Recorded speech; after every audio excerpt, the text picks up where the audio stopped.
Hello and welcome to Spinster's Library. I'm Claudia and this video is the beginning of a new series on my channel, and the series will be called something like How I Booktube or My Booktube Creation Process or something like that. Basically, I want to make a series of videos in which I explain my booktube creating process. I've really been enjoying talking about the behind the scenes stuff on YouTube lately. I did a video on YouTube analytics, for example, which you can find links up here and in the description box, and I just really enjoyed showing the behind the scenes of it. Now I realize this is a bit meta, I realize this is a bit niche, I realize that not everyone who watches my video has a booktube channel. In fact, the minority of people who watch my videos have a booktube channel. So this might not be interesting for you at all. What a great way to start a video, to say that you might just find it a bit dull. But if you are interested in how I come up with video ideas, then stick around.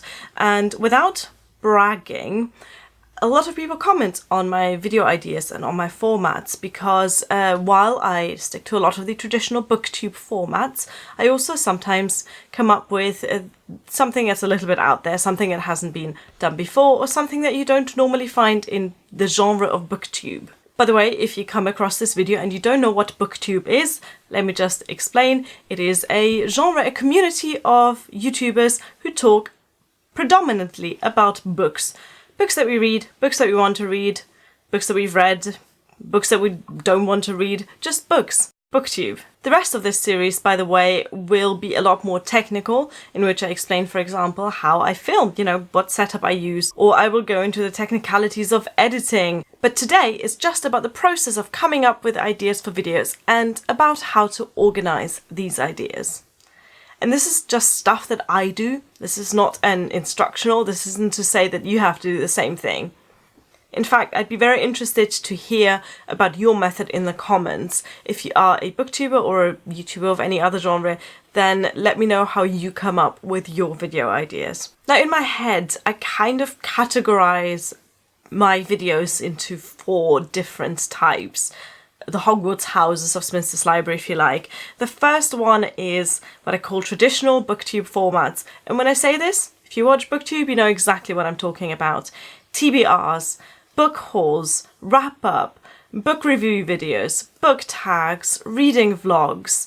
These are all videos that we've seen over and over again, that are comforting, that are popular, that we like to watch, and that are easy to make. When I say easy to make, I really mean the concept because, for example, a wrap-up is a lot of work because you have to write reviews for every one of the books that you've read. Or a vlog is a lot of work on the editing side of things. But conceptually, they are very formulaic. So they are easy enough to think about and to plan.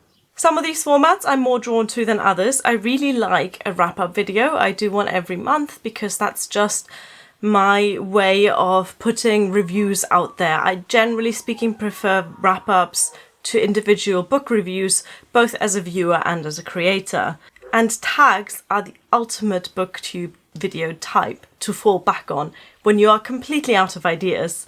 It's so easy to find a tag, even if you've not been tagged in it, and then just do it because a really good tag will have questions that make it very easy to fill a video with. Speaking of which, I've noticed I'm getting tagged a lot recently and I've not been able to keep up with all of the tags. So if you've tagged me in one of your tag videos and I've not responded to it in any way, like I haven't replied to the video or I haven't acknowledged it in any way, then please can you post that in the comments so I can go and check it out. I've actually started keeping a list of all the tags that I've been tagged in, but I know that I have missed a lot. So if you've tagged me in your tag and I've not responded in any way, I'm really sorry about that. Please just give me a little reminder so I can go and check it out. So that was the first category, traditional booktube formats. You don't have to think about them. You just have to go look at your subscription box and pick any of those videos. They are what makes booktube booktube. They are the videos in which books are discussed. To be completely honest, I would get quite bored quite easily if those were the only videos that I did, because I don't want to talk about books that I've read, books that I'm reading, and books that I want to read all the time in every single video.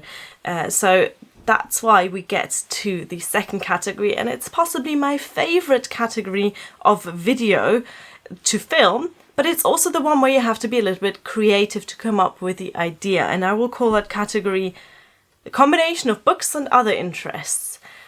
I like to think about how I can combine other interests of mine with books to talk about in videos. For example, I'm a cat lady.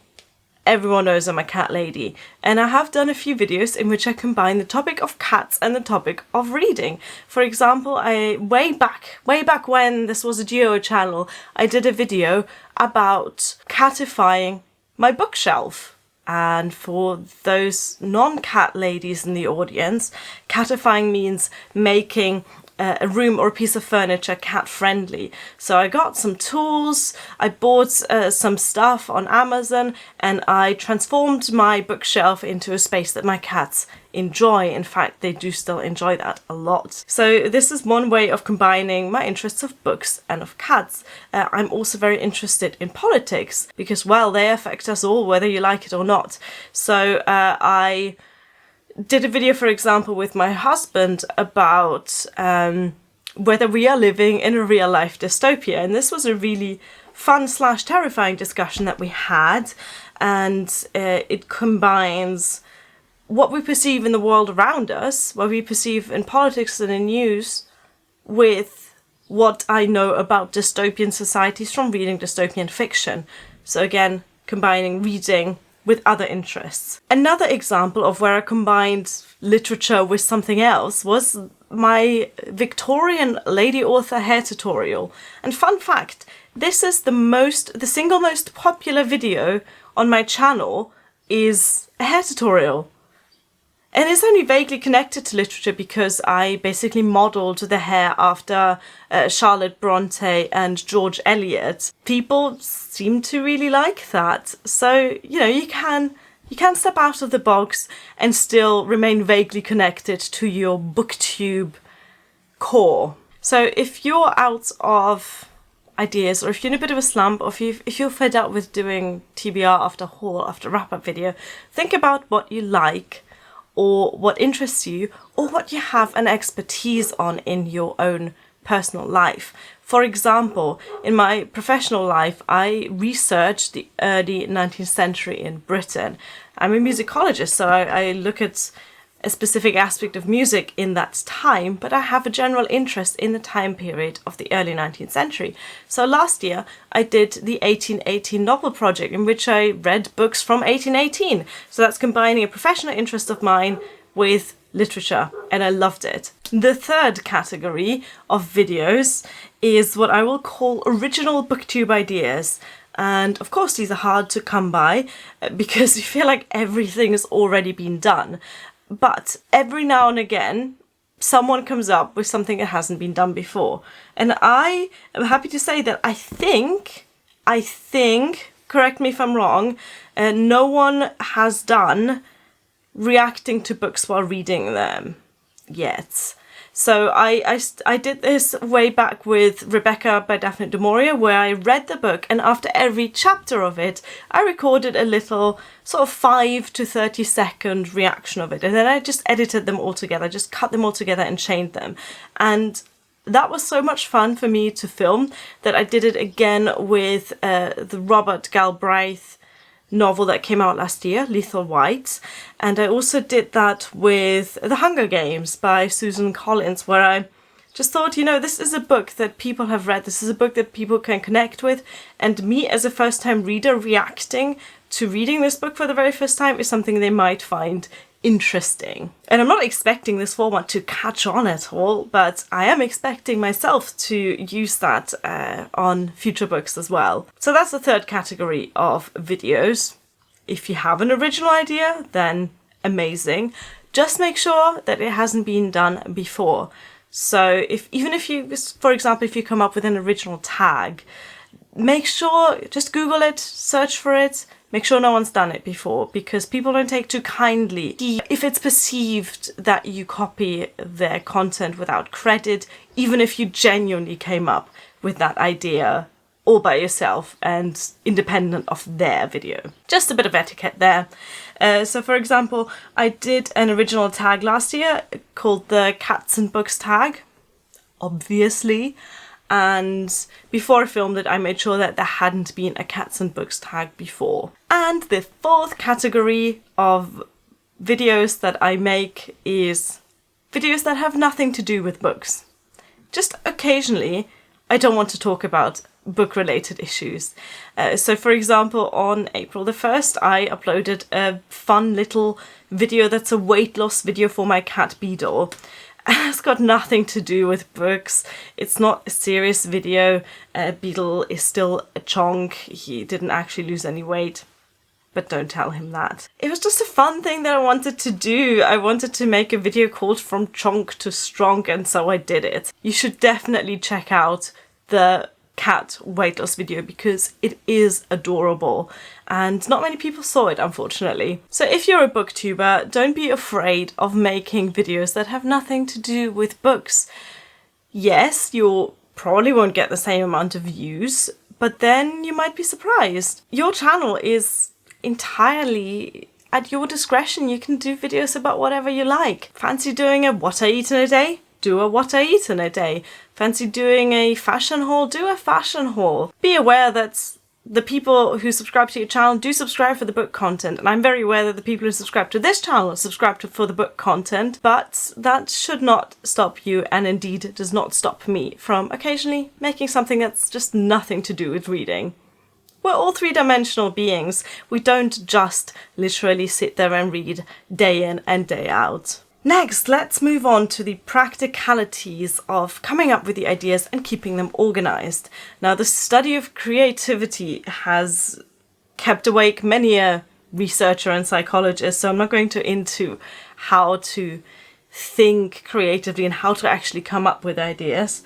But when I do come up with an idea, which can be at completely random times, it can be while I'm trying to get to sleep at night or while I'm having a bath, you know, just any time I can have a video idea.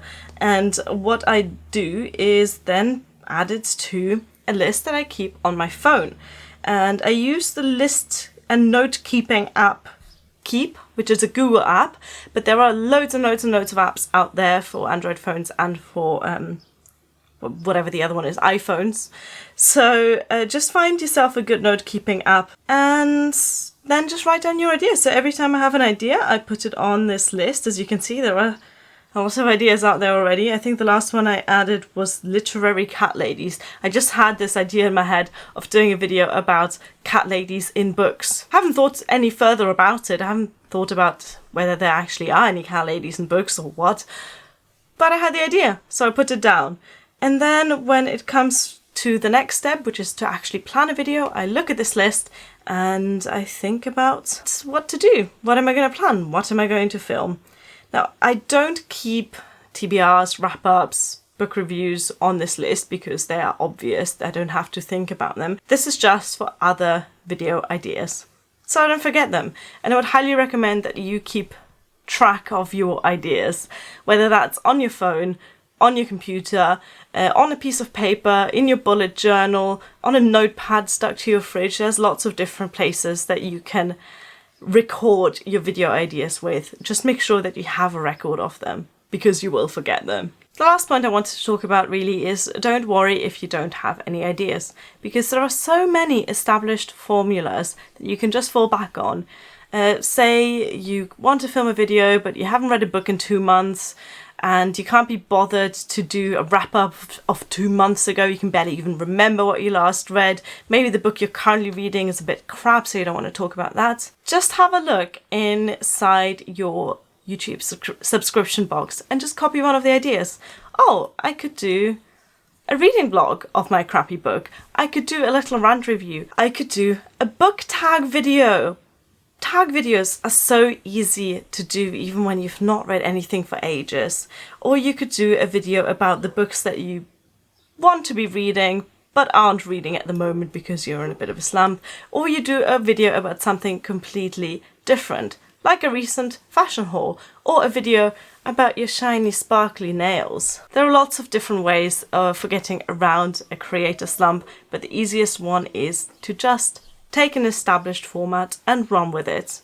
Not every single video has to be unique. That was it for today. In the coming weeks I will be releasing more videos in this series. The next video in this series is going to be about how I plan and script a video. So once I've picked my video idea, how do I then proceed in terms of planning and scripting before I get to the filming of the actual video? Let me know if you find this series interesting. Again, I realize that this is a very niche topic. This isn't going to appeal to broader audiences, but that's okay. Let me know your tips and secrets for coming up with video ideas. Thank you very much for watching. Bye.